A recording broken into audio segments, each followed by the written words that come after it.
কি মন খারাপ? সরি, আমি এসে গেছি দেখে মন খারাপ, তাই তো?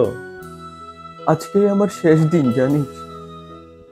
গত 20টা বছর আমি ওদের সঙ্গে ছিলাম, যখন ওনাদের হাতে কিছুই ছিল না তখন থেকেই আমি ওদের সঙ্গে ছিলাম।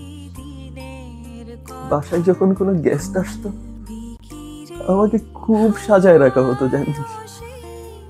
কত দাম ছিল আমার, বলতে গেলে পরিবারের one of the most important মেম্বারদের একজন ছিলাম রে। ওনাদের প্রত্যেকটা সুখ দুঃখের সাক্ষী আমি ছিলাম।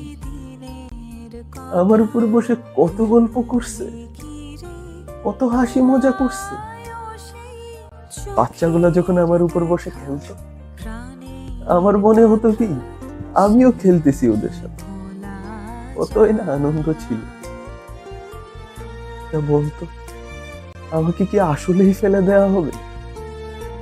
আমি না খুব মিস করবো ওনাদের, কিন্তু আমি চাই না ওনারা আমাকে মিস করবে।